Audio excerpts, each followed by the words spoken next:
Selamat malam. Oke, baik. Selamat malam, Bapak Ibu. Iya, kita ketemu lagi, Bapak Ibu, hari ini ya. Biasanya kita jumpa di hari Selasa siang ya, tapi karena kondisi Selamat malam kita. halo, selamat malam Bapak. Iya, tapi oke, saya lanjutkan kembali.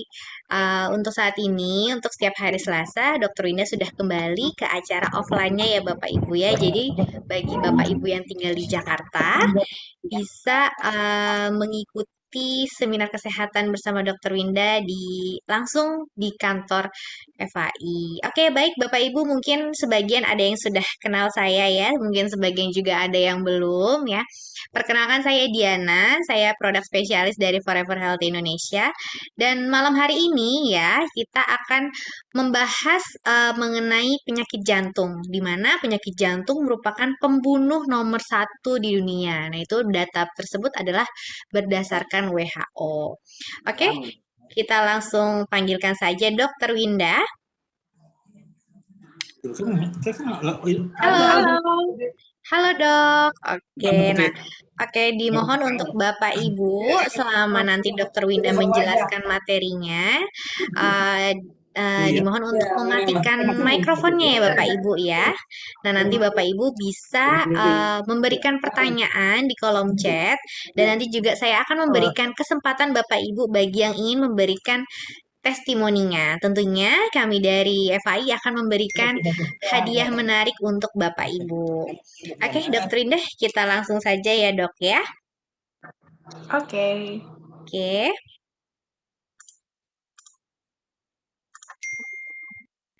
Sudah muncul ya, Dok? Ya. Oke, silakan. Oke, thank you Dena. Selamat malam. Ketemu lagi kita ya di online Zoom meeting kita hari ini. Karena mungkin beberapa kemarin ada yang nggak ikut siang ya Zoom siang kita hari Selasa karena kita sekarang udah mulai Zoom seminar offline lagi di kantor. Jadi yang nggak bisa datang ke kantor nanti bisa datang di hari Kamis malam ini untuk ikutin Zoom offline-nya ya. Oke, topik yang saya bawain hari ini juga sama dengan yang hari Selasa kemarin, yaitu tentang penyakit jantung sebagai pembunuh nomor satu di dunia. Siapa sih yang nggak tahu penyakit jantung? Kayaknya semua tahu ya, familiar. Pasti di antara kenalan kita, keluarga, pasti ada deh yang menderita penyakit jantung ini. Saking banyaknya pasien jantung. Nah, cuman itu dia, kita banyak di sekitar kita yang sakit jantung, atau mungkin jangan-jangan salah satu dari kita juga ada yang menderita penyakit jantung. Nah, tapi sejauh apa sih kita tahu tentang penyakit jantung ini? Ini akan kita bahas hari ini. Oke, slide. Nah, biasanya yang kita sebut dengan penyakit jantung itu sebenarnya lebih tepat namanya adalah penyakit jantung koroner ya. Penyakit jantung koroner ini itu dia merupakan penyumbatan ataupun penyempitan pada pembuluh darah koroner di jantung kita akibat terjadinya kerusakan dari lapisan dinding pembuluh darah yang nanti lama-kelamaan ini akan menjadi menebal dan semakin kaku sehingga aliran darah jadi mulai lebih terganggu atau biasanya itu kita sebutnya dengan aterosklerosis. Nah, jadi di sini dia memang dikatakan, jadi sebenarnya intinya adalah pembuluh darah kita yang sudah mulai mengalami penyempitan ataupun aterosklerosis. Nah, karena posisinya di jantung ya atau di pembuluh darah koroner jantung, sehingga disebut dengan penyakit jantung koroner. Nanti kalau dia posisinya itu adanya di otak, itu yang kita sebut dengan stroke. Gitu ya. Slide. Nah, berdasarkan statistik angka kematian dunia versi WHO, itu memang sama seperti tadi ya, dia peringkat 1 peringkat 2 tuh ya, antara penyakit jantung koroner dengan stroke. Nah, ini dia ganti-gantian aja tiap tahun ya. Bentar nanti tahun ini penyakit jantung, nanti tahun depan stroke, nanti tukeran lagi. Karena sebenarnya intinya itu mereka kondisinya sama. Sama-sama plak pada pembuluh darah. Cuman beda lokasi aja. Yang satu lokasinya di jantung, satu lagi lokasinya di otak. Slide. Nah, hasil ini juga nggak berbeda jauh dengan di Indonesia. Di Indonesia juga sama ya. Masih yang memegang juara tertinggi penyebab kematian di Indonesia itu adalah penyakit jantung dan stroke. Ya, makanya kita lihat juga ya di Indonesia juga lumayan kita sampai udah punya rumah sakitnya sendiri kan, rumah sakit jantung sendiri, ada rumah sakit stroke sendiri gitu kan, saking banyaknya angka kejadian kedua penyakit ini di Indonesia. Slide. Nah, untuk penyakit jantung sendiri sebenarnya dia ada pembagiannya lagi ya, ada jenis-jenis lagi. Ini terutama ada dua jenis. Yang pertama itu ada namanya adalah angina pectoris. Nah, ini dia lebih ke kondisinya masih dalam kondisi penyempitan pembuluh darah di otot jantung. Nah, di sini biasanya ini kalau teman-teman pernah lihat, aduh kok dada saya agak-agak nyeri ya. Nah, masih rasanya masih nyeri-nyeri aja, tapi baru sebatas nyeri-nyeri aja gitu di area dada gitu ya. Nah, itu masih masuk dalam kategori angina pectoris. Nah, jadi kalau teman-teman nih yang umpamanya sudah mulai ada rasa nyeri-nyeri dada, terus habis nanti dicek, ternyata sudah mulai ada penyempitan pada pembuluh darah sekian persen, 60%, 70%. Nah, itu masuk dalam kategori angina pectoris. Nah, tapi yang berikutnya itu ada namanya infak miokard. Nah, kalau infak miokard ini dia sudah masuk ke kategori serangan jantung. Nah, kalau teman-teman lihat tuh yang orang tiba-tiba langsung terjatuh pingsan ya, dadanya sakit. Nah, terus terkena serangan jantung, itu dalam kondisinya namanya infak miokard gitu. Itu udah lebih berat lagi dibandingkan hanya sekedar angina pectoris. Slide. Nah, proses untuk jadi sampai ke sini juga, teman-teman, itu nggak cepat, nggak instan, nggak cuma sekitar 1-2 tahun, enggak. Tapi sudah puluhan tahun prosesnya. Ya, jadi kalau sekarang nih kita ada penyempitan pada pembuluh darah kita, bukan karena perilaku hidup kita 1-2 tahun ke belakang, tidak. Tapi perilaku hidup kita puluhan tahun yang lalu, gitu ya. Contoh nih, kalau kita lihat di gambar, ya, itu kalau yang pada gambar yang normal dan fetish itu kondisi normal ini dia tuh pada saat kita masih baru lahir ya, baru lahir, terus mungkin kita masih TK lah gitu ya, masih TK. Terus di saat kita sudah mulai bisa makan makanan orang dewasa dan sudah mulai makan yang macam-macam gitu ya, macam-macam, udah mulai jajan seperti itu ya, kayak anak-anak kita sekarang deh gitu kan, jajan batagor lah, jajan gorengan gitu kan. Nah, saat itu sebenarnya kita sudah mulai memupuk plak pada pembuluh darah kita, yaitu di sini kategorinya fatty streak. Nah, fatty streak ini itu dia sudah mulai ada nempel kotoran-kotoran atau lemak-lemak pada dinding pembuluh darah. Cuman karena kita waktu itu masih muda, pembuluh darah kita masih elastis, sehingga kotoran-kotoran ini itu tuh nggak terlalu berpengaruh, gitu, tidak menimbulkan gejala. Nah, tapi karena tidak menimbulkan gejala, biasanya kita merasa sehat, ya kan? Kita merasa sehat.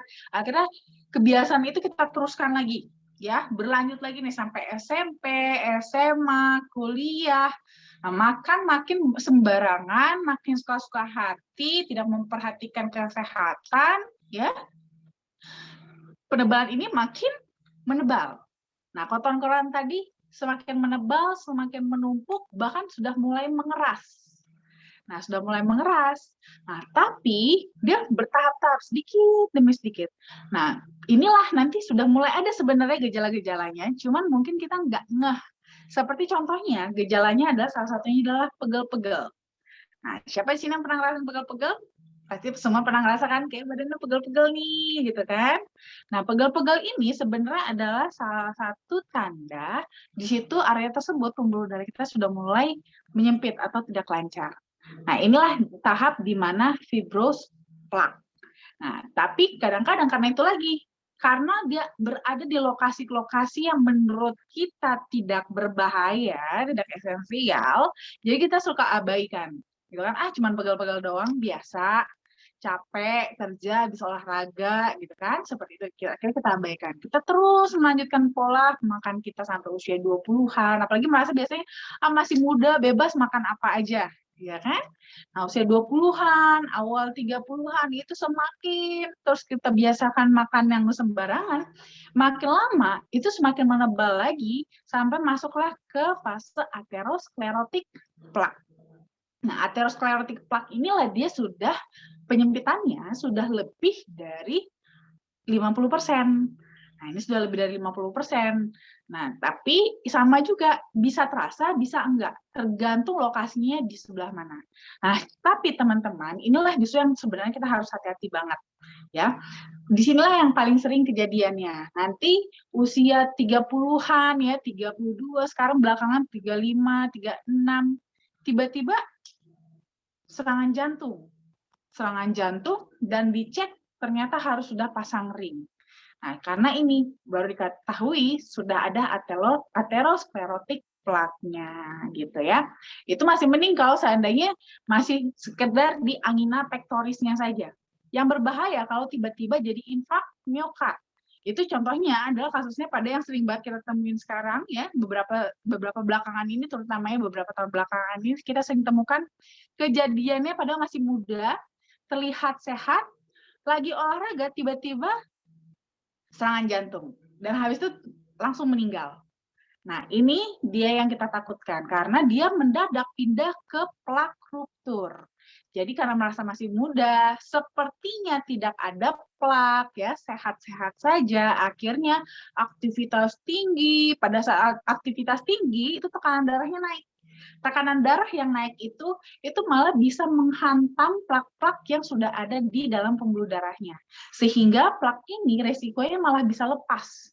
Ya, lepas atau ruptur. Nah, lepasnya plak ini nanti akan mengikuti aliran darah dan yang berbahayanya itu dia bisa nyangkut di pembuluh darah yang lebih kecil di jantung kita. Pada saat itulah terjadi serangan jantung. Nah, makanya yang ngeri ya, hati-hati ya. Jadi makanya kita nggak boleh pede banget. Kalau seandainya ini kita cek jantung saya normal.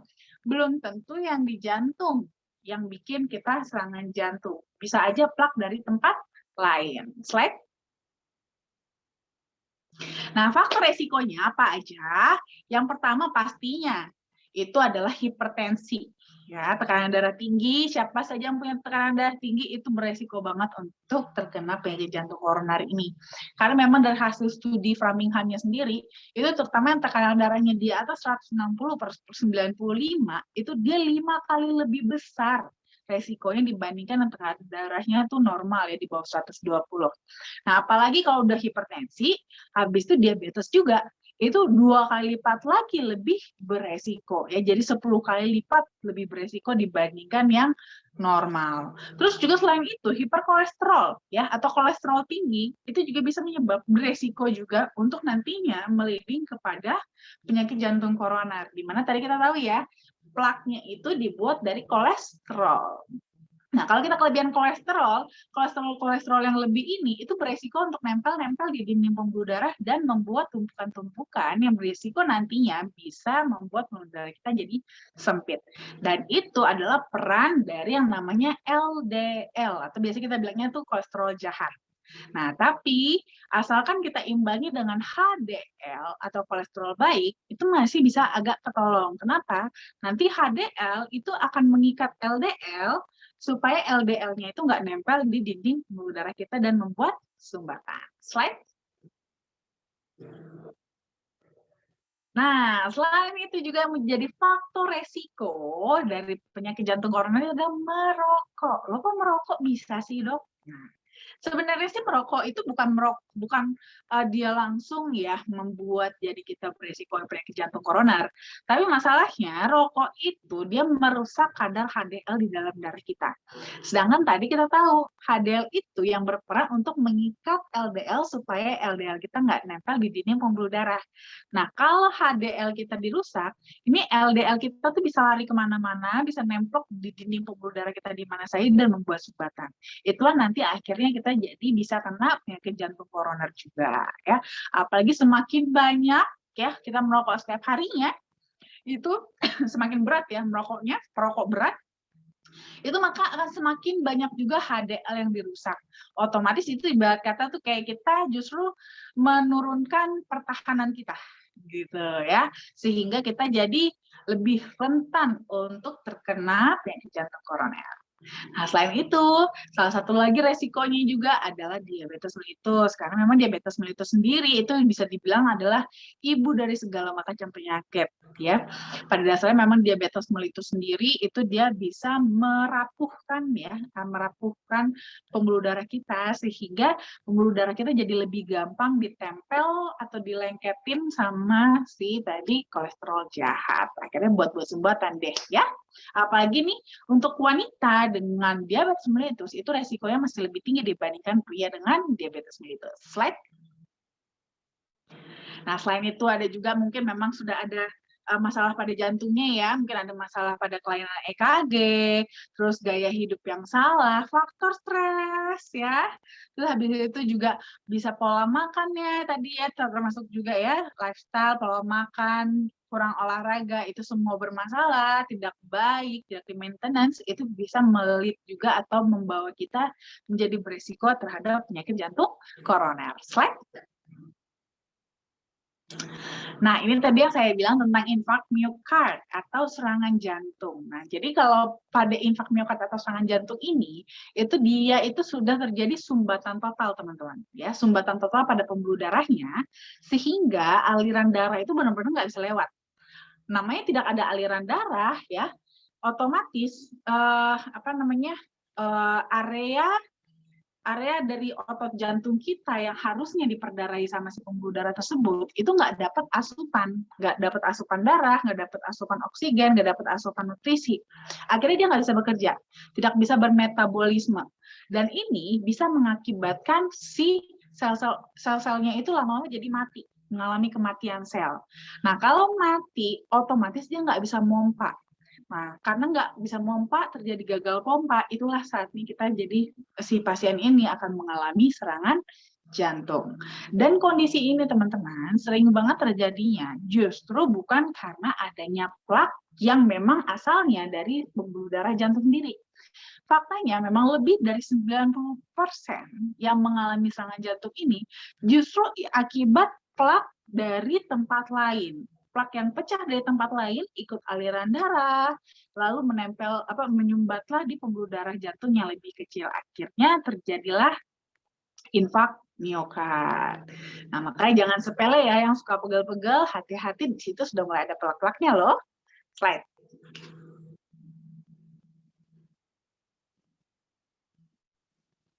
Nah, gejala-gejalanya apa aja? Ini juga penting ya teman-teman untuk tahu, terutama supaya biar bisa lihat juga ya, ini teman-teman mana tahu lagi kemana gitu kan, tiba-tiba ngelihat ada orang yang mengalami hal seperti ini ya, ciri-cirinya seperti gejala ini, bisa cepat kita lakukan tindakan. Karena semakin cepat kita lakukan tindakan, itu akan semakin membantu sekali untuk menyelamatkan nyawa pasien tersebut.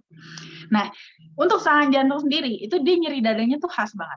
Untuk dari segi lokasi, itu dia biasanya kalau nggak di belakang tulang dada atau di dada yang sebelah kiri. Namun, yang bisa kita perhatikan tidak hanya sekedar lokasinya saja, tapi rasanya, kualitasnya. Yaitu rasanya itu biasanya tuh nyeri dadanya itu nggak cuma sekedar nyeri-nyeri nyut-nyut semata aja, tapi itu rasanya itu seperti ditekan atau ditimpa beban berat, ya kayak ditimpa benda berat gitu ya. Terus ada juga bisa rasanya itu kayak terbakar panas, diremas-remas, ditusuk, diiris, ataupun rasanya seperti tercekik.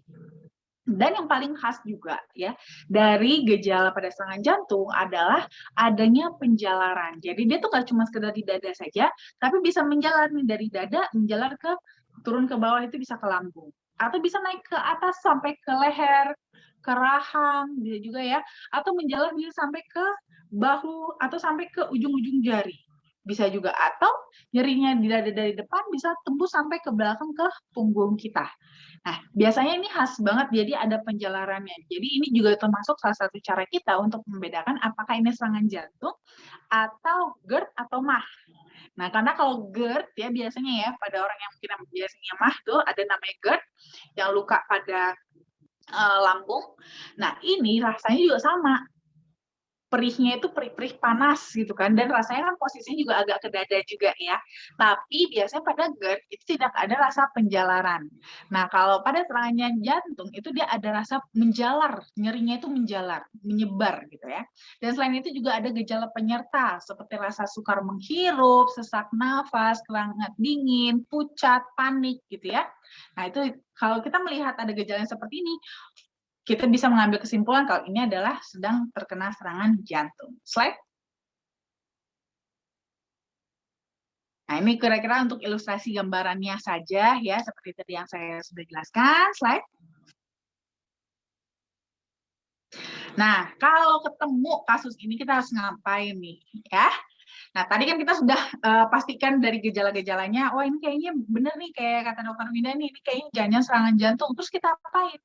Kalau kita yakin ini pasiennya ada, oh jangan-jangan serangan jantung, langsung kita baringkan ya teman-teman. Baringkan tapi di alas yang keras dan datar. Jadi bukan ditidurin di sofa atau di apa namanya di tempat tidur, tidak. Lebih bagus malah di lantai. Ya, atau kalaupun di kursi yang datar kayu, kursi kayu gitu ya. Jadi ibaratnya datar, permukaannya datar dan keras. Jadi cari seperti itu. Kalau memang tidak ada kursi kayu yang datar dan keras gitu, taruhnya di lantai aja. Ya, taruh di lantai, dibaringkan di lantai. Nah, kalau sambilan juga panggil dokter, atau memang kalau kebetulan ada kendaraan bisa segera lariin ke rumah sakit, segera dilarikan ke rumah sakit. Nah, tapi sambil menunggu nih, sambil menunggu bala bantuan, itu kita bisa juga memberikan penanganan awal dengan memberikan aspirin 300 mg ya. Itu bisa dihancurin, taruh di bawah lidah. Nah, ditaruh di bawah lidah ya.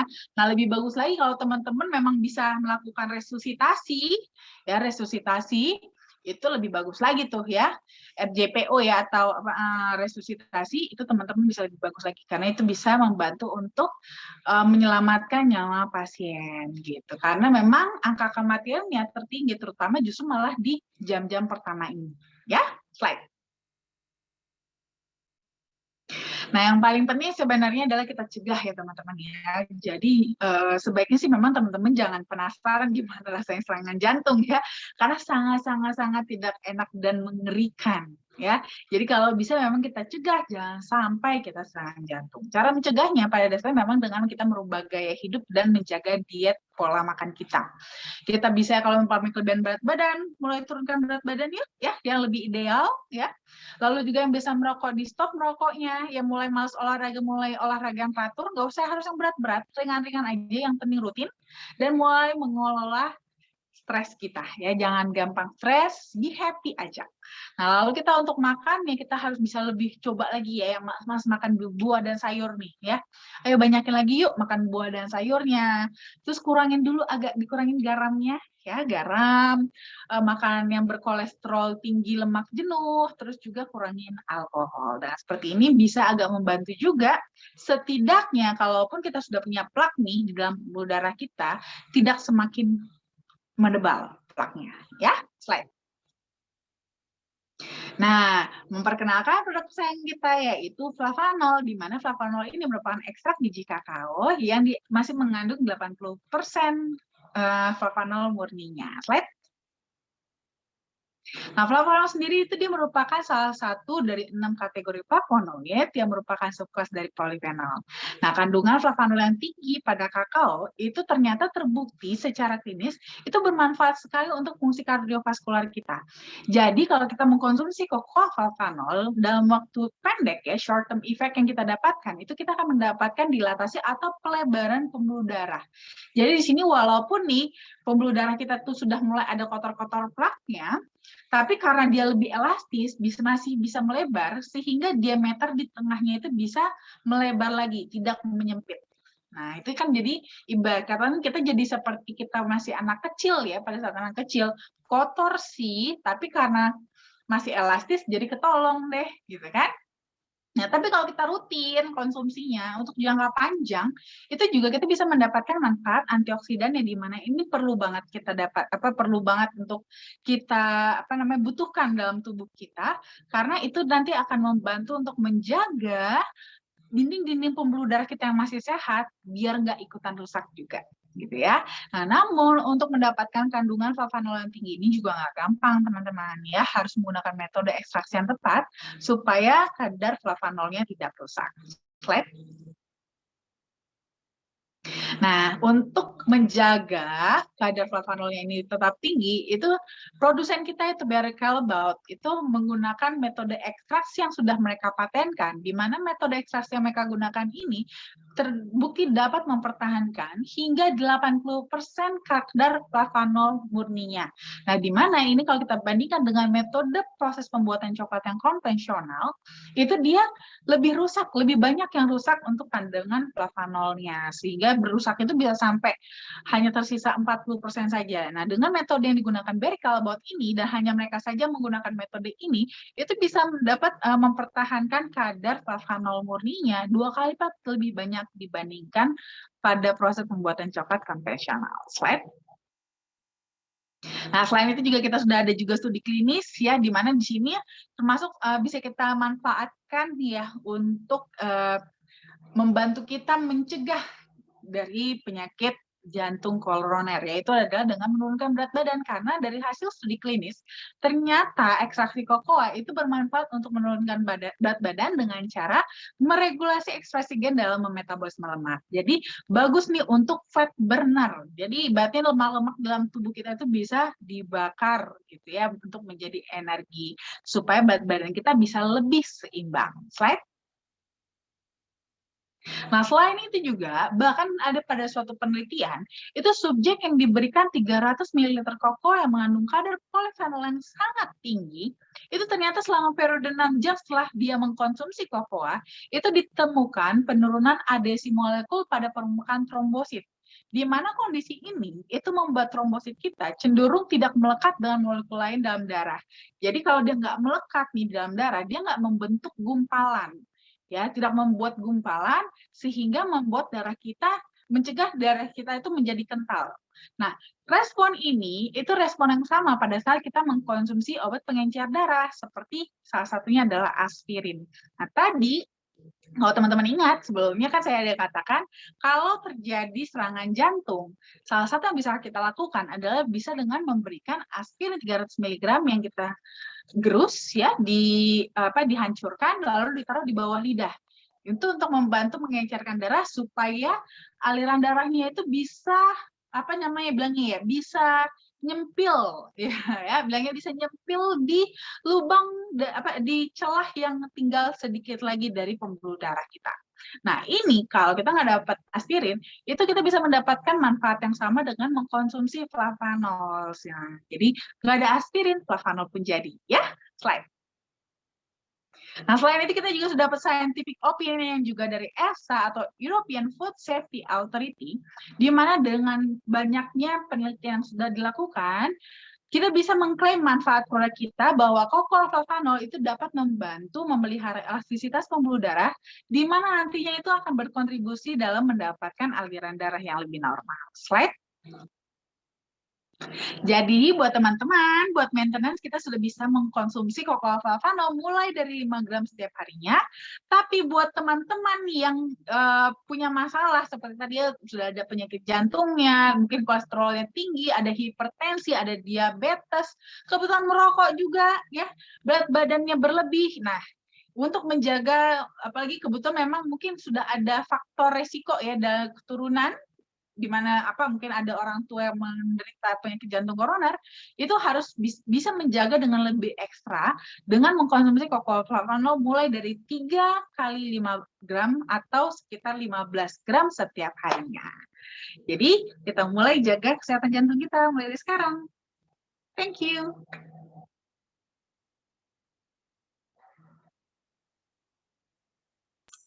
Oke, baik. Terima kasih, Dokter Winda. Oke, Bapak Ibu, seperti itu ya penjelasan dari Dokter Winda mengenai penyakit jantung. Jadi resikonya ada banyak sekali, bisa dari hipertensi, diabetes, merokok, dan lain-lainnya. Oke, jadi mulai sekarang kita bisa mencoba untuk menerapkan hidup sehat ya, Dokter ya. Of course. Oke. Oke, dokter, sebelum saya membacakan pertanyaan, saya mau memberikan informasi mengenai acara-acara yang sedang berlangsung di FHI dalam waktu dekat ya. Ada banyak sekali acaranya. Ya, sudah muncul ya. Oke, Bapak Ibu, bagi yang ingin melakukan konsultasi kesehatan bersama Dr. Winda, bisa menghubungi nomor yang ada di layar handphone Bapak Ibu ya. Nah, ini khusus untuk chat saja ya Bapak Ibu ya. Nomornya di 0878 1706 6067. Bapak Ibu bisa melakukan konsultasi mengenai produk dan juga bisa mengenai masalah kesehatan. Nah, kemudian kita punya promo yang luar biasa nih, yaitu FI Legend of Sponsor. Nah, Bapak Ibu bisa mendapatkan mobil, motor, dan juga laptop dengan persyaratan minimal mengumpulkan 600 poin. Kemudian kita nanti ada bisnis preview bersama Bapak Yanto ya di hari Sabtu tanggal 25 September di kantor Gedung Kosa Tomang, acaranya jam 1 siang. Dan kita lanjut lagi ke Jawa Tengah, ada bisnis preview bersama Bapak Aris Hendrawardana di hari Sabtu tanggal 25 September jam 2 siang di Darul Quran Selawi Tegal. Ya, kemudian kita terbang ke Pekanbaru ya Bapak Ibu, ada bisnis preview nih hari Sabtu jam 1 siang ya, pembicaranya ada Bapak Rudi, Ibu Dea, Bapak Budianto, dan MC-nya Ibu Zamara Elvi ya. Itu acaranya jam 1 siang di hari Sabtu.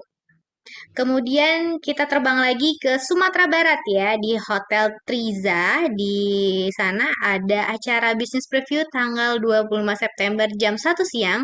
Pembicaranya ada Bapak Muhammad Yunus dan Ibu Ati ya. MC-nya sebagai Ibu Ali Marni di Hotel Triza Sumatera Barat ya.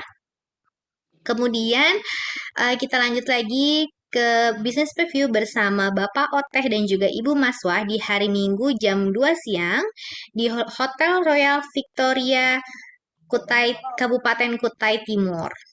Ya, kemudian kita ke Kota Bandung ya, Bapak Ibu, bagi warga Bandung bisa mengikuti nih bisnis preview bersama Bapak Aris Hendrawardana dan Ibu Mulyati di tanggal 26 September jam 1 siang di Rumah Makan Ampera Karasa.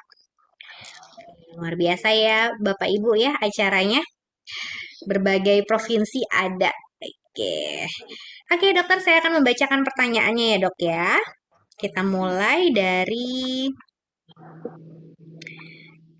Oke, sebentar. Kita mulai dari... Oh, ada yang ingin memberikan kesaksian dulu nih dok, dari Bapak Ronald ya. Bismillah, ada suatu yang menakjubkan, ini kesaksian dari mertua. Nah, ini kebetulan cerita dari mertua Bapak Ronald ya.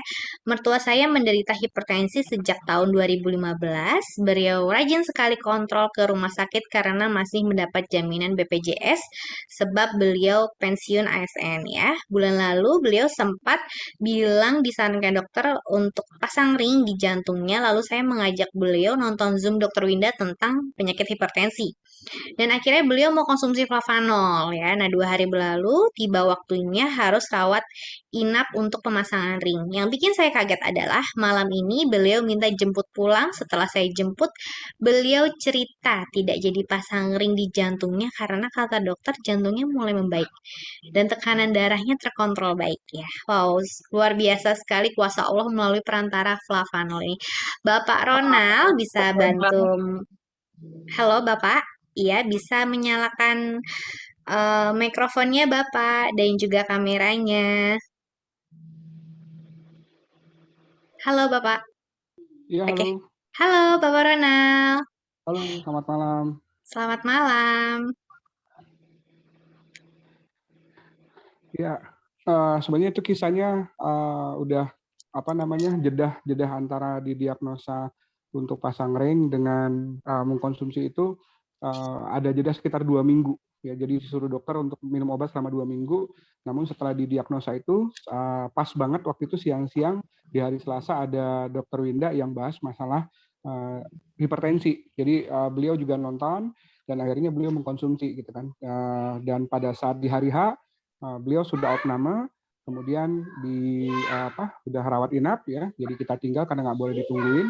Malamnya operasi, seharusnya malamnya operasi, tapi jam 9 malam beliau telepon minta dijemput, kata dokter ini udah nggak perlu lagi pasang reng gitu kan, ini udah nggak perlu pasang reng karena karena jantungnya udah membaik gitu. Itu tentang mertua saya. Nah tadi sore juga ada sebuah kejadian lagi, mantan bos saya waktu di tempat saya bekerja lama, beliau 2 minggu yang lalu kena serangan jantung dan saya kirimkan flavanol ya ke beliau. Jadi setelah saya kirimkan flavanol tersebut ya, kurang lebih sekitar 1 minggu beliau minum. Setelah beliau masuk rumah sakit tuh posisinya dia masih di rumah sakit, saya kirimkan dan dia minum kurang lebih selama 2 minggu. Setelah itu tadi pada saat saya buka puasa beliau telepon pengen beli lagi katanya flavanolnya. Kenapa? Karena saya tuh seger banget kata dia kan, langsung ini sudah keluar dari rumah sakit tuh saya sekarang udah bisa kerja loh, dia bilang kayak gitu kan, udah bisa kerja lagi seperti biasa. Lalu dia bilang juga ini kan saya katanya habis serangan jantung itu tuh muka saya tuh jadi kayak kendur gitu katanya, jadi kayak lebih tua kata dia kan. Terus dia bilang gara-gara ini nih kok muka saya jadi lebih kencang gitu, muka saya kok jadi lebih seger seperti biasanya gitu, dan dia udah bisa olahraga dan bisa itu lagi. Jadi dia tadi memesan lagi untuk flavanolnya dan saya tawarkan untuk jadi member sekalian kan dapat harga yang lebih baik. Kalau dia nggak jadi member aja dia setuju dan akhirnya ya terjadilah closing berikutnya. Itu salah beberapa kesaksian yang benar-benar kami alami sendiri. Mungkin itu dokter, terima kasih. Keren banget Pak Ronald ceritanya, mantap. Oke, luar biasa sekali Bapak Ronald. Terima kasih Bapak Ronald sudah menceritakan cerita-cerita ibunya dan juga rekannya ya Bapak ya kepada Bapak Ibu yang hadir pada malam hari ini. Semoga menginspirasi untuk Bapak Ibu yang hadir untuk malam hari ini. Oke, terima kasih Bapak Ronald. Sehat selalu Bapak. Oke, selanjutnya saya ke testimoni lagi ya dokter ya. Ada Ibu Jumiati ya. Silahkan Ibu Jumiati bisa menyalakan kamera dan juga mikrofonnya Ibu. Selamat malam Dokter Indah. Selamat malam. Selamat malam. Ya, saya mau bagi testimoni nih. Oke. 2 minggu yang lalu suami saya mengalami stroke. Dan alhamdulillah saya memberikan flavanol itu sehari 4 kali dan dalam jangka waktu 3 hari itu kasih terus flavanolnya. Alhamdulillah sekarang beliau sudah bisa beraktivitas dan bisa kerja kembali. Dan testimoni kedua tentang anak saya yang sama saya sekarang, itu kemarin dia gejala flu sama demam. Dan saya berikan seujung sendok teh itu saya campur sama tutupnya. Dan alhamdulillah sekarang nggak panas lagi dan nggak pilek lagi. Syukurlah. Terima kasih. Terima kasih banyak Ibu Jumiati sharingnya. Sehat-sehat untuk suaminya Bu ya, sama anak juga ya. Oke, baik. Terima kasih Ibu Jumiati sudah memberikan ceritanya ya Ibu ya untuk keluarganya ya, udah mengajak keluarga suami dan juga anaknya untuk konsumsi Cocoa Flavanol juga. Tentunya kami nanti akan memberikan hadiah menarik untuk Ibu Jumiati ya. Bisa menghubungi Mbak Sinta atau upline-nya Ibu. Oke, selanjutnya saya bacakan ya dok ya. Ada pertanyaan dari Ibu Rina Aprina. Assalamualaikum dokter. Waalaikumsalam. Saya mau nanya gimana kira-kira mencegah penyakit serangan jantung karena usia saya sudah 38 tahun. Iya. Jadi sebenarnya ini kalau mencegahnya seperti yang tadi saya katakan ya, cara-cara pencegahan yang pasti sebenarnya gini, kalau usia ibu sudah 38 tahun, pasti sudah ada sih plak dalam pembuluh darahnya. Cuman asalkan plak itu dijaga, tidak semakin menebal ya, lalu tidak aliran darah ibu bisa tetap lancar, itu tuh ibu aman. Ya, posisinya aman. Itu aja yang penting dijaga. Nah, menjaganya bagaimana? Ya memang kita harus merubah nih, ya baik dari sisi pola hidup dan pola makan kita. faktor-faktor yang bisa tadi beresiko-beresiko untuk meningkatkan serangan jantung, itu sih bisa mungkin kita hindari. Nah, nanti sambilan bantuannya bisa kita dengan konsumsi cocoa flavanol. Nah, karena tadi ya cocoa flavanol, kalau ibu rutin mengkonsumsinya, dia tuh punya manfaat sebagai antioksidan juga. Nah, jadi antioksidannya inilah nanti yang bantu untuk ibarat kata ini seperti melindungi pembuluh darah ibu gitu ya, melindungi pembuluh darah ibu supaya yang tadi sudah ada plaknya jangan menambah tebal, yang belum ada plaknya itu tetap tidak ada plaknya gitu ya. Jadi menjaga tetap kondisinya tetap seperti ini aja, nggak lebih parah gitu. Dan memang dia juga selain punya manfaat antioksidan, dia kan juga punya manfaat dalam short termnya juga ya. Ibu konsumsi itu dia membuat pembuluh darah ibu jadi lebih elastis. Nah, ini akan membantu juga untuk supaya aliran darah itu bisa lancar ya, bisa lancar tanpa ada tekanan tinggi, tanpa melewati celah yang sempit gitu ya, sehingga itu bisa membantu juga resiko dari serangan jantung. Jadi lebih ke sana sih cara-cara untuk mencegah penyakit serangan jantung ya.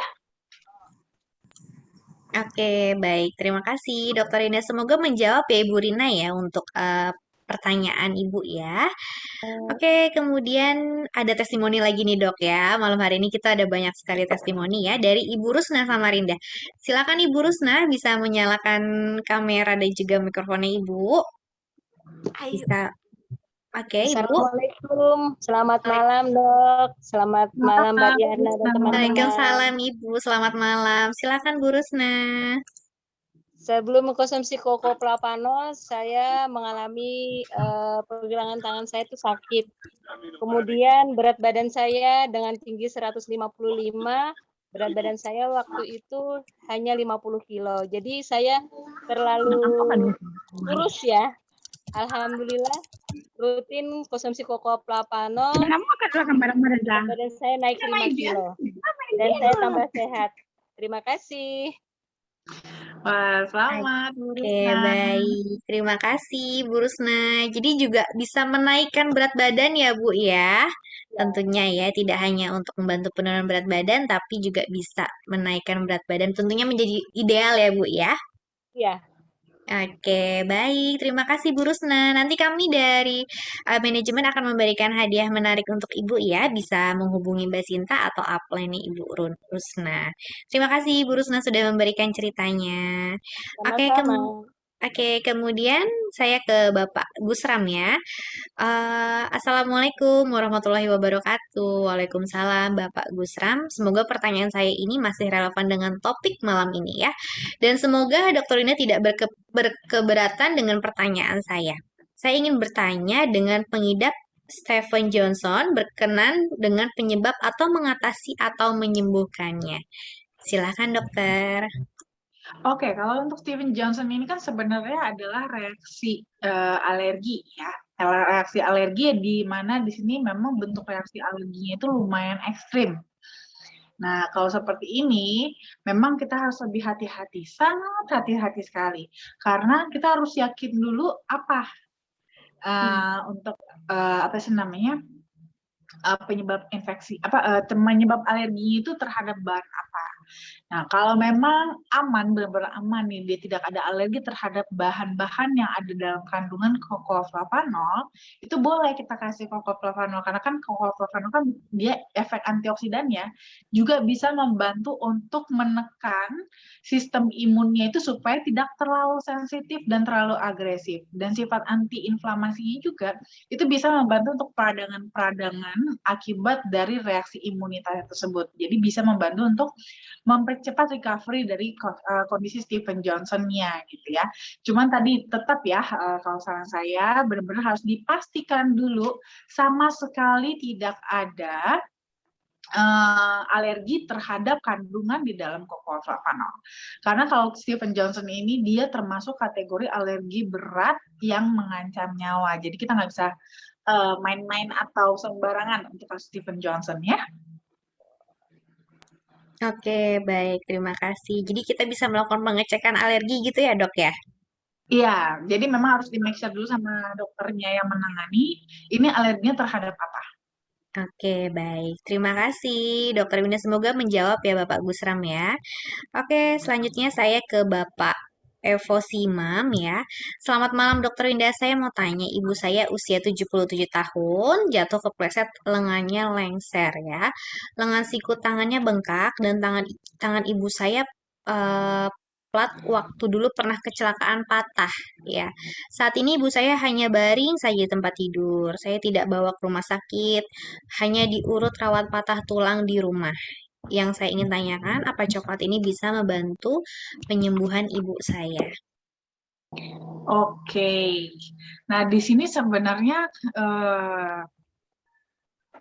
kalau untuk kasus patah tulang ya, saya sih tetap lebih prefer sebaiknya itu dibawa ke rumah sakit terlebih dahulu, seenggaknya untuk difoto ya, foto ronsen. Supaya apa? Supaya kita di sini bisa memastikan apakah patahnya ini patah lurus dan bersih atau patahnya itu banyak pecahannya. Karena kalau asal diurut saja, itu malah bisa beresiko jauh lebih besar lagi gitu ya. Jadi memang saya sih tidak merekomendasikan tidak di foto ronsen. Minimal foto ronsen. Terlepas apakah nanti mau diterapi oleh dokter tulang atau tidak, ortopedi atau tidak, itu terserah terserah bapak atau ibu ya. Tapi yang pasti seenggaknya di foto ronsen dulu untuk tahu nih kondisi lengannya itu seperti apa. Apalagi di sini kan sudah ada bengkak. Nah, bengkak ini takutnya ada yang patah dan patahnya itu tidak lurus. Nah, kalau patahannya tidak diluruskan terlebih dahulu, tidak dipastikan tidak ada pecahan-pecahan kecil yang beresiko untuk melukai jaringan di sekitarnya, otot-otot atau pembuluh darah di sekitarnya, itu tuh bisa berbahaya banget karena kalau pas diurut itu nanti bisa malah melukai jaringan-jaringan sekitarnya dan ini malah bisa membuat makin bengkaknya makin parah dan itu bisa makin merusak jaringan di sana yang risikonya separah-parahnya itu malah nanti bisa amputasi. Nah, itu malah lebih ngeri kan. Nah, jadi minimal kalaupun mau dirawat sama patah tulang, nggak apa-apa asalkan di foto ronsen terlebih dahulu. Jadi tahu kondisinya seperti apa. Jangan tebak-tebakan aja gitu. Jangan hanya diraba-raba, ini kayak ada yang patah, jangan gitu ya. Tapi pastikan dengan foto ronsen. Terlepas nanti mau diterapi oleh dokter ortopedi atau mau sama patah tulang, terserah. Tapi foto ronsen dulu untuk memastikan. Ya. Dan untuk Flavanol sendiri, dia nggak bisa untuk benerin bentuknya jadi lurus, tidak. Itu butuh intervensi. Flavanol hanya membantu ibaratnya mengurangi peradangannya biar nggak terlalu meradang banget, mengurangi bengkaknya, dan juga memang bisa membantu juga nanti membantu progres recovery-nya gitu ya.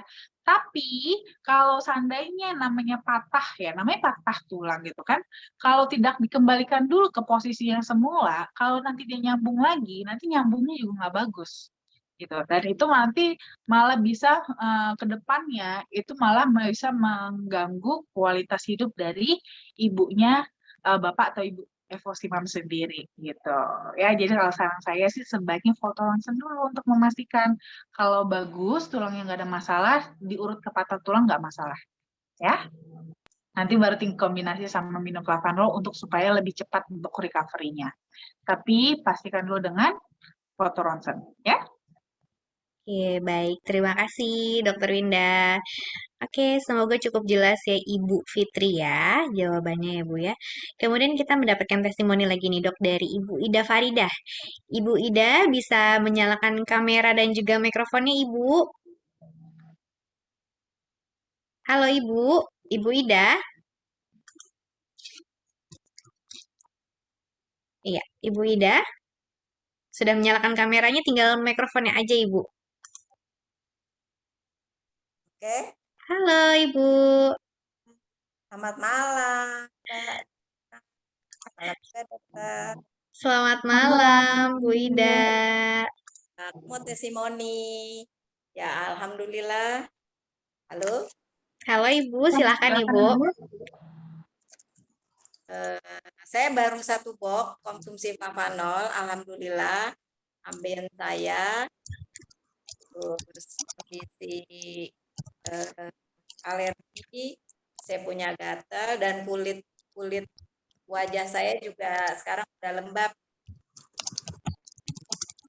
Halo? Oke, Ibu. Ya, silakan Ibu. Ya Bu ya, kulitnya. Iya, kulitku sudah mulai cerah. Yang tadinya Oke. black. Alhamdulillah dengan satu box saya sudah teratasi.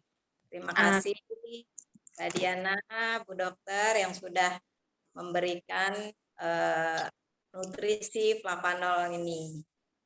Oke, baik. Terima kasih Bu Ida sudah memberikan ceritanya pada malam hari ini.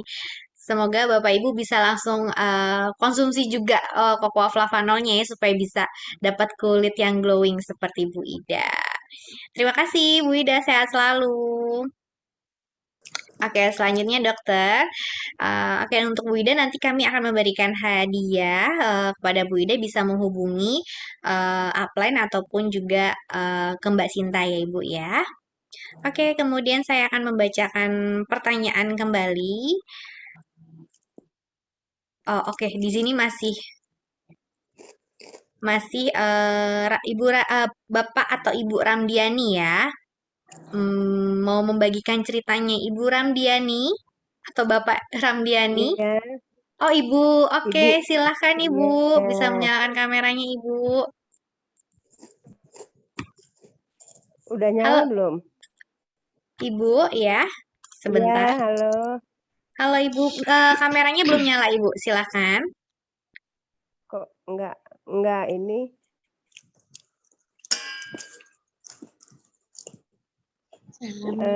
Selamat malam, Dok. Kamera, oh ya. Kok enggak? Oke. Selamat malam, Dokter Winda. Halo Saya mau Ibu, berbagi. selamat malam. Saya 3 tahun terakhir ini kan sering masuk rumah sakit bolak-balik, ada 20 kali. Dan saya tidak punya asma, tidak punya alergi. Nah, terakhir ini saya sering kambuh tuh. Setiap hari itu bisa berkali-kali kambuh. Akhirnya saya cuma mengatasinya dengan oksigen, nebulizer kan. Nah, terus setelah saya diajak Bu Ida, diperkenalkan flavanol, alhamdulillah saya sudah lepas oksigennya dan nebunya sudah enggak lagi, udah baru konsumsi 3 minggu, alhamdulillah sih. Asal jangan ada pemicunya. Awalnya saya tersiksa banget, dokter. Tapi setelah mengkonsumsi, ya mudah-mudahan untuk seterusnya saya tidak minum obat lagi dan tidak kambuh-kambuh lagi. Itu aja, mungkin berbagi buat yang suka alergi dan kambuh-kambuh. Sebetulnya tidak punya asma sih, tapi mungkin faktor usia kali ya. Itu aja. Terima kasih. Selamat malam. Terima kasih Bu Ramdiani. Oke, sehat terus Ibu ya. Terima kasih Ibu sudah memberikan ceritanya pada malam hari ini ya Ibu ya. Sehat selalu. Iya. Oke, selanjutnya. Amin. Terima kasih. Iya, oke, baik. Selanjutnya saya akan membacakan pertanyaan kembali ya dok ya.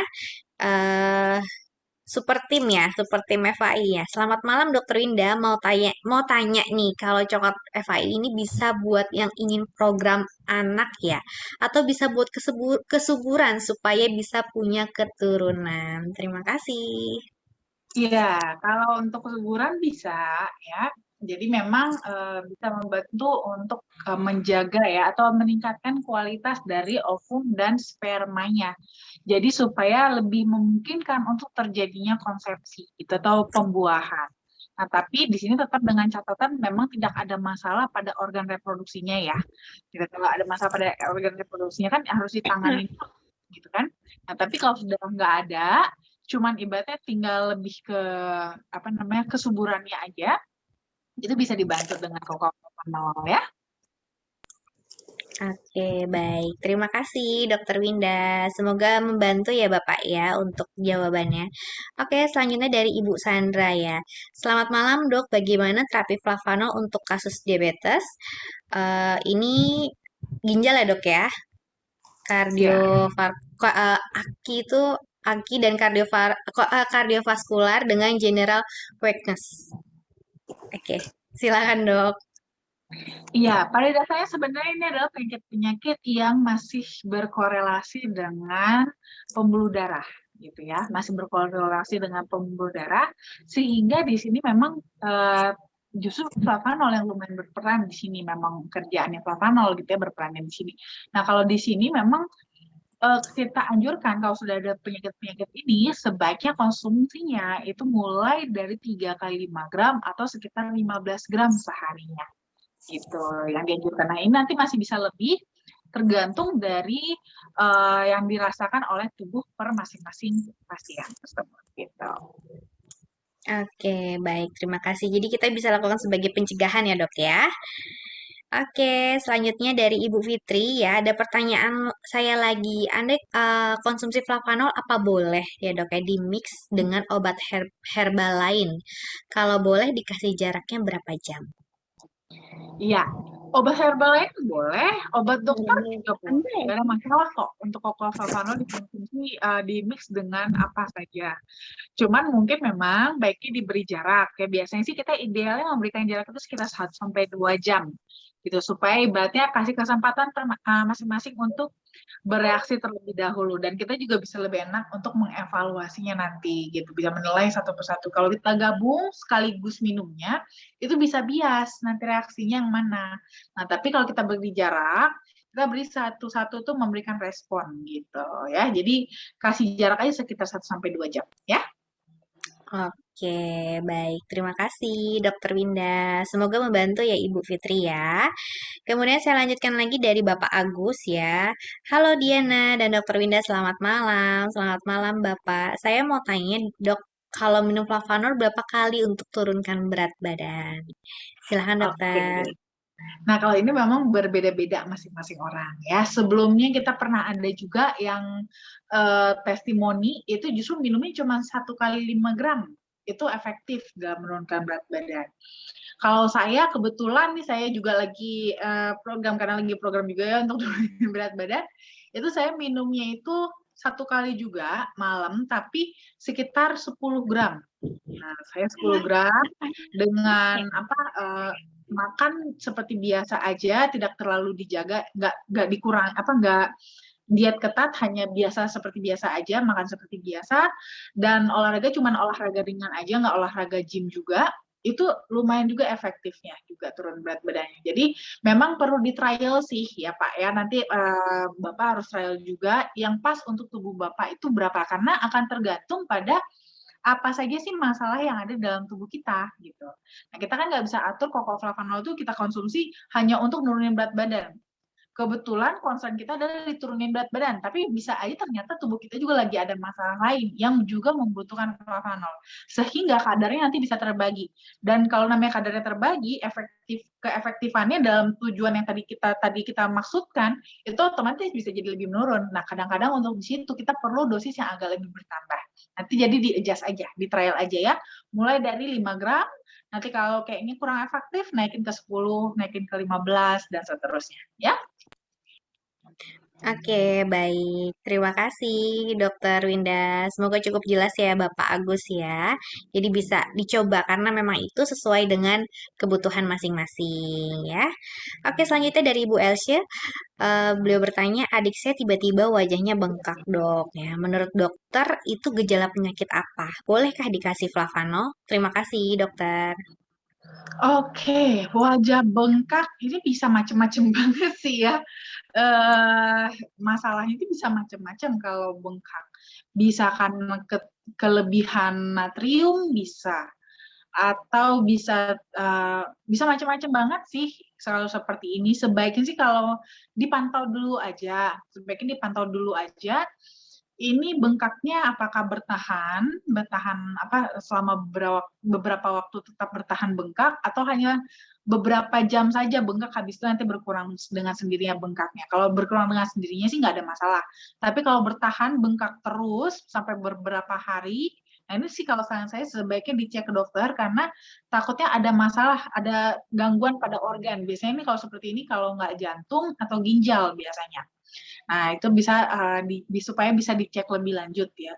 Kalau untuk konsumsi flavanol sih tidak ada masalah sih untuk kasus seperti ini. Cuman memang baiknya kita tahu dulu penyebabnya apa supaya kita tahu nih arah kita mau menterapinya kemana gitu. Oke, baik. Terima kasih, Dokter Wina. Semoga cukup jelas Bu Elsia ya. Jadi memang tetap harus melakukan pengecekan dulu ke rumah sakit gitu. Oke, selanjutnya dari Ibu Yusnawati ya. Selamat malam dok. Untuk yang mau cuci darah, terapi flavanolnya bagaimana? Terima kasih Dokter Winda. Oke, kalau untuk cuci darah, saya tetap sama juga ya, rekomennya sih kalau bisa sih 3 kali 5 gram atau sekitar 15 gram sehari. Nah, namun untuk kasus cuci darah kan biasanya sudah ada pembatasan asupan cairan dalam hariannya kan. Nah, kalau seperti ini lebih ke concernnya adalah lebih ke penyajian. Nah, penyajiannya itu nanti dilarutkan flavanolnya nggak usah terlalu banyak airnya, sedikit aja, sekitar 20-30 ml juga cukup, asal larut aja, habis itu langsung diminumkan gitu ya. Jadi tidak terlalu mengurangi jatah cairan hariannya gitu, dan juga tidak membebani juga, nggak membebani banget ginjalnya. Dan di sini kan nanti harapannya adalah dengan konsumsi flavanol terjadinya dilatasi atau pelebaran pembuluh darah, itu aliran darah tuh bisa lebih lancar dan lebih soft, lebih pelan gitu, tidak terlalu kencang gitu ya, dimana di sini akan membantu banget meringankan beban dari ginjalnya juga supaya kerusakannya tidak semakin berat ya. Oke, baik. Terima kasih Dokter Winda. Jadi memang untuk pada penderita cuci darah tuh fokusnya ke cairan ya dok ya. Oke, selanjutnya dari Ibu Bapak Asmuransyah ya. Beliau bertanya, malam dokter, kenapa ya teman saya minum flavanol besoknya pusing seharian? Awalnya kolesterol tinggi dan dulu sering vertigo. Silakan dok. Ya, nah ini memang sebenarnya karena sebelumnya sudah ada kolesterol tinggi dan memang sudah terbiasa dengan vertigo. Jadi memang ini salah satu tanda sudah ada penyempitan-penyempitan pada pembuluh darah. Nah, cuman mungkin selama ini itu dia penyempitan ini sudah bertahun-tahun kejadiannya, apalagi sudah sering vertigo juga ya. Jadi sebenarnya sudah ada tanda-tandanya ke arah sana, dan tubuhnya atau terutama di sini jantungnya itu sudah mulai menyesuaikan dengan kapasitas yang sudah lebih sedikit, karena memang lubangnya itu, celahnya itu cuman kecil gitu. Celah untuk aliran darah ke otak itu kecil, jadi sehingga darah yang bisa masuk, yang bisa dialirkan itu kapasitasnya ke otak jadi lebih sedikit juga. Nah, begitu konsumsi flavanol, tadi reaksinya adalah akan terjadi dilatasi pembuluh darah. Jadi pembuluh darahnya itu akan melebar. Nah, pembuluh darah yang melebar ini itu akan menuntut jantung untuk juga memenuhi kapasitas yang meningkat tadi. Nah, tapi ibaratnya jantungnya itu belum terbiasa dengan tuntutan memberikan kapasitas yang tinggi, kapasitas darah yang tinggi ke otak gitu. Ini yang akan mengakibatkan biasanya gejala-gejala awal itu rasanya itu kayak pusing kayak oyong seperti itu, karena tiba-tiba istilahnya itu seperti tiba-tiba turun gitu, tiba-tiba kurang darah. Nah, terus nanti perlahan itu jantung akan berusaha memenuhi kapasitas tersebut dengan lebih menambah frekuensi denyutnya. Makanya biasanya terkadang juga diiringi dengan rasa jantung seperti berdebar-debar.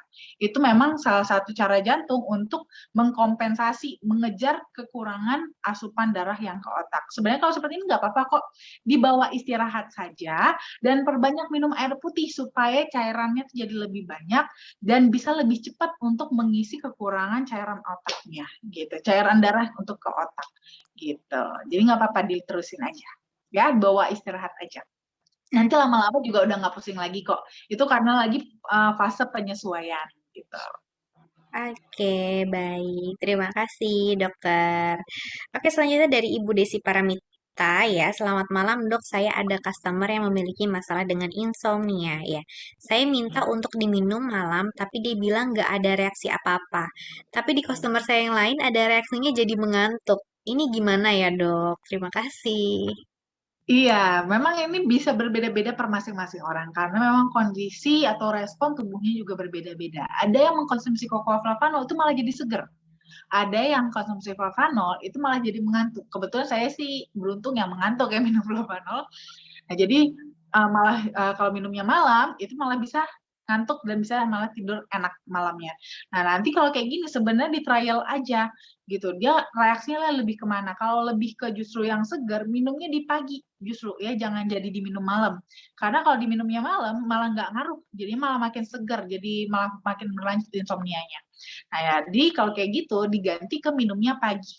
Jadi supaya paginya segar, nanti malamnya dia bisa lebih capek dan bisa lebih enak malah tidurnya gitu. Dan nanti perlu di trial juga untuk dosisnya ya. Bisa jadi juga dosis yang dikonsumsi masih kurang efektif. Jadi bisa ditingkatkan juga gitu untuk lebih memberikan efek yang diharapkan ya. Oke, baik. Terima kasih. Kalau saya termasuk ke dalam kategori kalau habis minum flavanol ngantuk, Dok. Sama kita ya. Sama ya. Oke, baik. Terima kasih, Dokter Winda. Semoga cukup jelas, Ibu Desi. Kemudian ke Bu Eni ya. Assalamualaikum. Waalaikumsalam, Ibu Eni. Mau tanya, Dok, tiba-tiba lumpuh, tapi tidak ada stroke, gula darah normal, jatuh juga enggak. Sakit apa ya? Tolong penjelasannya. Terima kasih, Dokter. Oke, nah ini sebenarnya saya karena nggak lihat sih ya. Kalau kayak gini kan memang sebaiknya kita lakukan ada banyak pemeriksaannya. Jadi harus ada pemeriksaan fisik dan mungkin juga dibutuhkan CT scan untuk mengetahui ini penyakitnya apa. Dan kalau seperti ini sih baiknya dibawa ke dokter sih Bu, bawa ke rumah sakit supaya diperiksa secara langsung. Kalau seperti yang ini saya juga nggak tahu, nggak cenayang juga sih bisa langsung nebak penyakit apa ya gitu. Jadi sebaiknya sih dibawa ke rumah sakit supaya dilakukan pemeriksaan langsung ke tubuh pasien dan juga kalau perlu dilakukan CT scan. Karena mungkin bisa jadi memang mungkin bukan stroke, mungkin juga bisa tidak ada riwayat jatuh, tapi mungkin bisa jadi itu ada masalah yang dari yang sebelumnya, cuman baru berimpaknya pada saat itu, bisa juga. Tapi selama ini masalah tersebut masih belum diketahui. Contoh mungkin jatuhnya bukan pada saat itu, jatuhnya dulu, contohnya. Riwayat jatuhnya itu dulu. Nah, mungkin pada saat yang kondisi lumpuhnya ini, tiba-tiba hanya ada suatu posisi, ini saya baru menebak, memprediksi aja ya, tapi ini baiknya tetap saya sarankan tetap dibawa ke rumah sakit. Nah, pada saat sekarang ini, tiba-tiba mungkin ada perubahan posisi, ada satu postur tubuh yang mungkin agak men-trigger di bagian yang pernah retak dulu itu, mungkin ada riwayat jatuhnya ada pernah retak, sehingga walaupun tidak stroke, dan gula darah semuanya lagi pada normal, dan saat itu tidak jatuh, tapi bisa tiba-tiba lumpuh tadi karena perubahan posisi aja. Itu bisa. Nah, itu karena mungkin dulunya pernah jatuh, tapi tidak diterapi, tidak di-manage, dan tidak di-treatment dengan benar sampai sembuh, akhirnya malah baru kenanya bisa beberapa bulan atau beberapa tahun kemudian. Gitu. Oke, baik. Terima kasih, Dokter. Namun untuk lebih jelasnya bisa langsung dibawa ke dokter ya, Dok ya. Iya. Oke, untuk melakukan medical check-up. Kemudian ada Ibu Rina Aprina. Dokter, gimana caranya mencegah perut buncit, ya, kolesterol dan juga hipertensi? Saya juga mau nih, Dok, tips-tipsnya untuk perut buncit. Silakan, Dokter. Intinya sih sebenarnya kalau untuk perut buncit itu jangan kelamaan duduk.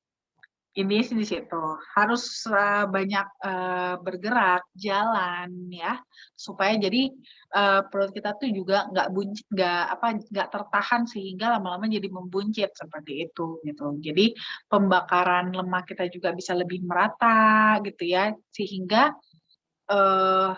penimbunan lemak itu tidak banyak di area perut.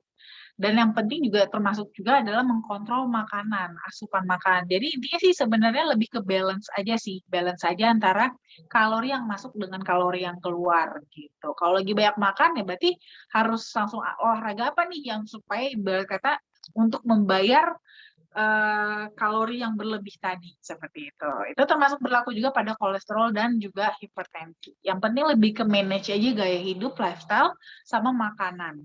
Ya kurang-kurangin yang berlemak terutama. Ya berlemak di sini ibaratnya hindari minyak ya. Terus makan daging boleh, tapi usahakan jangan daging yang berlemak. Kalau bisa dagingnya tanpa lemak seperti itu ya. Baik, terima kasih dokter. Semoga terjawab ya Ibu Rina ya. Selanjutnya dari Bapak Agus ya. Diana dan Dokter Winda saya mau tanya lagi, apakah Cocoa Flavanol dapat mengatasi penyakit prostat pada pria? Ya, nah kalau untuk prostat sebenarnya kita bahkan sudah ada patennya ya. Sudah ada patennya bahwa kokolpropanol itu justru malah bermanfaat untuk kasus prostat pada pria. Di mana itu bisa membantu menekan progresivitas pembesaran prostat, di mana itu akan menjadi masalah utama pria lanjut usia. Ya, semua pria itu akan mengalami pembesaran prostat, akan mengalami penyakit prostat, gitu kan? Nah, ini bisa dibantu dengan kokolfavanol supaya pembesaran prostatnya itu nggak terlalu cepat membesar sehingga semakin cepat mengganggu kualitas hidup. Bahkan bisa membantu juga untuk mencegah dari si sel-sel yang membesar ini tidak malah jadi bermutasi menjadi kanker prostat. Gitu. Jadi malah bagus banget untuk kasus-kasus prostat pada pria ya. Itu bahkan kita sudah punya patennya ya. Oke, baik. Ya, memang flavanol ini juga sudah ada patennya ya, Bapak Agus ya, mengenai masalah prostat ya. Jadi tidak perlu khawatir, bisa konsumsi flavanol. Karena memang saya juga sudah pernah baca ya, Dok ya, 1 dari 3 laki-laki pada usia 60 tahun itu beresiko sekali untuk terkena gangguan prostat. Oke, baik. Selanjutnya dari Bapak Lutgardis ya, atau Ibu ya. Selamat malam, Dokter Winda. Bu Yani, Ibu Yani ya. Iya, Bu Yani. Oke, mau tanya kenapa saat mengkonsumsi flavanol, pembuluh darah saya di lengan, tangan, dan kaki membesar. Dan bahkan saya merasakan aliran darah dalam pembuluh darah, kemudian betis seperti terasa pegal ya. Kira-kira apa yang membuat seperti yang saya alami ini, Dok? Terima kasih. Nah, sebenarnya itu bisa jadi memang karena sedang ada pembukaan pembuluh darah sih. Nah, jadi memang sedang ada membuka pembuluh darahnya, makanya terlihat seperti lebih membesar gitu. Karena memang sedang dibuka aliran darahnya, dielastiskan kembali. Mungkin memang selama ini tuh sudah banyak plak-plak di area tangan dan kaki ibu gitu. Makanya area betis, makanya kan jadi pegal-pegal karena memang sedang dibuka sih. Jadi itu biasanya memang proses-proses awal ya, proses-proses awal, penyesuaian-penyesuaian awal, karena memang ini sudah banyak dan mungkin sudah bertahun-tahun gitu plak-plak di area-area tersebut. Jadi kalau seperti itu sebenarnya nggak apa-apa.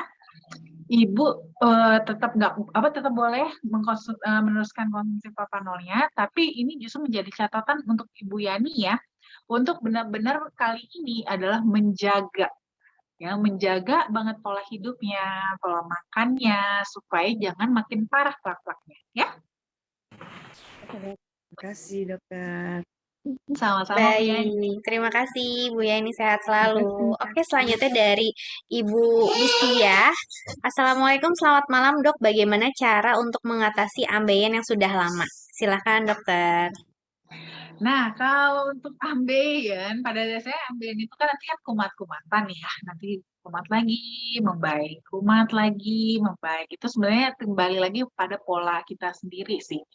Pada dasarnya kan ambeien itu kan karena pembuluh darahnya rapuh. Pembuluh darah rapuh di area anus gitu ya. Nah, tapi pola makan kita yang salah akibat kita kurang konsumsi serat, kurang cairan, terus kurang olahraga. Nah, itu akan membuat itu ibarat kata nih pup kita tuh jadi lebih keras sehingga pada saat dia melewati anus dia memberikan tekanan. Ibaratnya tuh begitu. Kalau mau kita ilustrasikan gitu kan, dia memberikan tekanan pada pembuluh darah sana sehingga pembuluh darahnya membendung. Jadi karena dia keras, jadi dia pada saat dia mau keluar itu tuh dia jadi menekan pembuluh darah di sekitar anus sehingga aliran darahnya itu yang harusnya balik lagi ke jantung itu ketahan di sana, membentung. Makanya dia ambeiennya itu jadi seperti membelendung gitu ya, seperti ada daging tumbuh gitu. Padahal sebenarnya bukan daging tumbuh, tapi pembuluh darah yang di dalamnya itu dia membengkak. Nah, ini sebenarnya itu harus kita balikin lagi aliran darahnya. Nah, bisa dengan flavanol kan memang kan membantu ya dengan elastisitas pembuluh darah. Tadi aliran darah yang terjepit tadi itu bisa dibuang kembali supaya aliran darahnya bisa balik lagi. Tapi, nah kembali lagi, itu harus kita kontrol juga kualitas dari fesesnya juga harus bisa lebih baik dengan cara ya tadi itu ya, kita lebih banyak lagi makan konsumsi serat, kayak dari buah, mau dari buah, dari sayur, sukanya dari mana, terserah, pokoknya harus ada konsumsi serat. Terus habis itu juga dengan ini juga ya, lebih banyak lagi minum air putihnya ya, jadi supaya bisa lebih lunak fesesnya, dan juga nanti mulai olahraga. Nah, mulai olahraga itu kan juga akan membantu juga untuk meningkatkan aktivitas di usus kita, supaya peristaltik usus kita itu lebih bagus, sehingga itu akan membantu juga ibarat kata melumatkan kotoran kita itu supaya bisa lebih lunak juga. Ya, jadi kita harus bekerja sama nih, jangan hanya mengandalkan flavanol aja. Jadi dengan flavanol sambil juga nanti kita merubah pola hidup kita, itu bisa membantu mengatasi ambeiannya, ya. Oke, baik. Terima kasih, Dokter Indah. Nah, ada kabar juga nih, Dok, bahwa kemarin kita sudah ada diskusi ya, Dok, ya, mengenai flavanol untuk masalah konstipasi. Jadi memang berhubungan ya, Dok, ya. Konsumsinya minimal 6,6 gram itu sudah bisa membantu mengatasi jika Ibu ada masalah pada BAB-nya gitu, tanpa harus memberikan efek kembung ataupun mah gitu. Oke, Dokter Winda, karena pertanyaan sudah habis, ya waktunya juga sudah jam 9:15 ya, Dok. Mungkin Bapak Ibu masih ada yang ingin bertanya? Satu Satu orang? lagi. Oke, Masih silakan ada. Bapak Gusram, silakan. Masih ada, ya siap. Selamat malam, Dokter.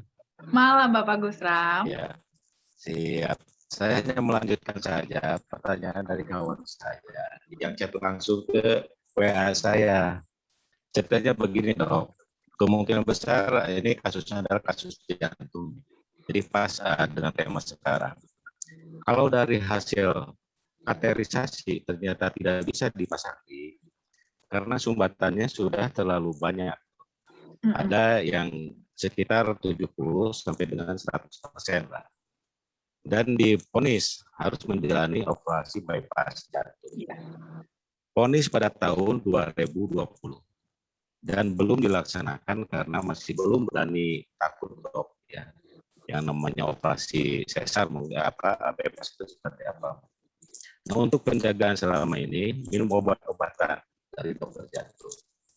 Nah, pertanyaannya mungkin mudah-mudahan dengan konsumsi cocoa flavanol kira-kira satu manfaatnya yang akan diperoleh itu seperti apa. Yang kedua, pola konsumsi flavanol itu seperti apa. Sehingga dari testimoni yang sudah disampaikan oleh kawan-kawan kita, ya termasuk oleh kawan saya yang mungkin harus divonis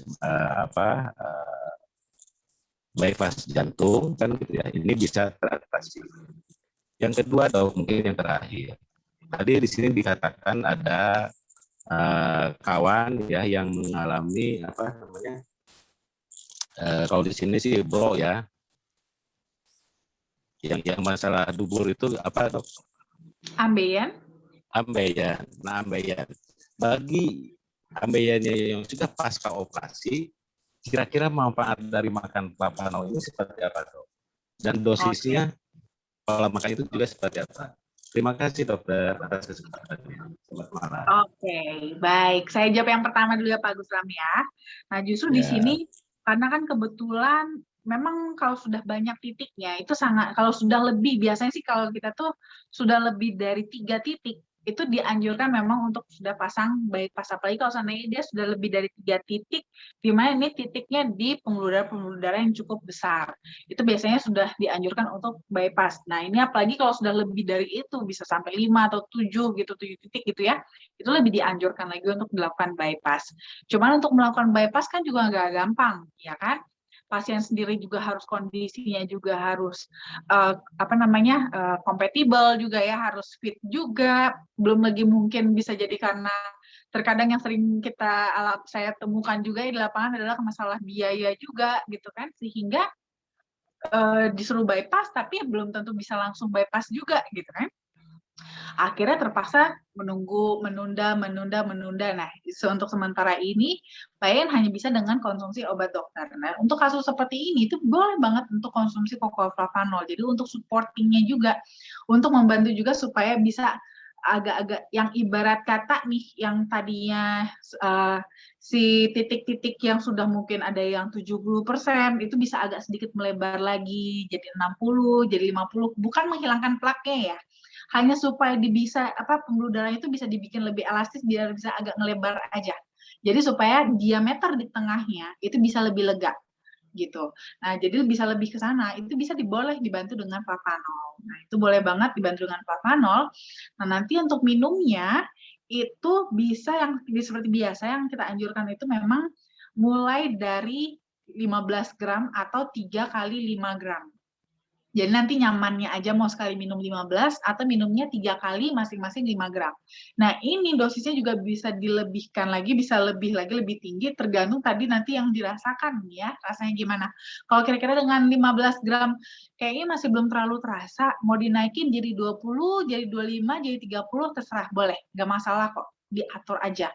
Nanti cara minumnya paling dikasih jarak waktu aja Pak sama obat dokter ya. Biasanya sih saya anjurkan minum Flavanolnya itu justru sebelum minum obat dokter, sekitar 1-2 jam sebelum minum obat dokter. Supaya apa? Flavanol kan nanti dia akan berperan untuk membuka pembuluh darah, ya kan? Nah, dengan membuka pembuluh darah, nanti pada saat minum obat-obat dokter ini, si obat-obat dokter ini juga bisa lewat lebih lancar sampai ke target-target titik-titik yang dimana nanti dia disitulah obat-obatan tersebut akan bekerja, sehingga bisa membantu juga meningkatkan efektivitas dari obat-obat dokternya juga gitu, sambil membantu juga untuk mengulur waktu lah sampai lebih siap untuk dilakukan bypass. Nah, itu tadi untuk kasus yang nomor 1. Nah, kalau untuk kasus yang nomor 2, untuk bagi yang pasca operasi ambeien, itu boleh tetap mengkonsumsi cocoa flavanol. Kan masalah kesehatan nggak cuma ambeien aja, ada banyak, ya kan? Dan belum tentu kalau melihat dia masalahnya sudah ambeien, kemungkinan besar juga pasti punya masalah dengan pembuluh darah. Walaupun di lokasi yang lain, ya mau di jantung, di punggung, di perut, di tangan, di kaki, di otak, terserah bisa di mana aja, itu kita nggak bisa nebak. Nah, itu tetap bisa mengkonsumsi cocoa flavanol. Bahkan untuk ambeiennya sendiri, walaupun sudah operasi, bukan jaminan tidak akan bisa kambuh lagi. Tetap bisa kambuh lagi kalau tidak dijaga. Nah, jadi di sini cocoa flavanol itu nanti akan perannya untuk maintenance, supaya jangan sampai nanti kumat lagi ambeiennya. Tapi tetap ya, tidak hanya kerja dari flavanol saja. Harus dirubah juga pola makannya. Ibarat kata, kita lagi nyapu, kalau tetap sambil dikotor-kotorin juga nggak akan bersih-bersih, ya kan? Tetap harus kerjasama. Kita bersihkan, habis itu kita jaga, jangan buang sampah sembarangan. Seperti itu, ya. Oke, baik. Terima kasih. Semoga cukup jelas ya Bapak Busram ya untuk jawabannya ya.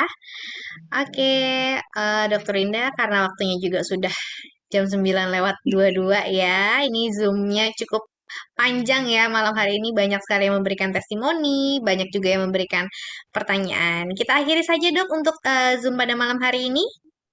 Oke. Oke, baik Bapak Ibu. Kita ketemu lagi di minggu depan ya. Jika Bapak Ibu ada waktu bisa datang langsung ke kantor Forever Healthy Indonesia di Gedung Kosa Tomang di hari Selasa jam 2 siang. Tentunya nanti Bapak Ibu bisa langsung bertanya kepada Dr. Winda. Dan juga nanti seperti biasa kita akan Zoom di hari Kamis jam 8 malam bersama Dr. Winda. Saya Diana, saya undur diri. Terima kasih dan selamat malam. Selamat istirahat semuanya. Terima kasih dokter. Selamat malam. Selamat malam. Terima kasih. Terima kasih dokter. Baik dari Turki. Terima kasih Bu Lisa. Terima kasih Dokter Winda udah bicara. Terima kasih Dokter Winda. Terima kasih Bapak Ibu semuanya. Selamat istirahat ya. Iya, sama-sama. Siap. Terima kasih.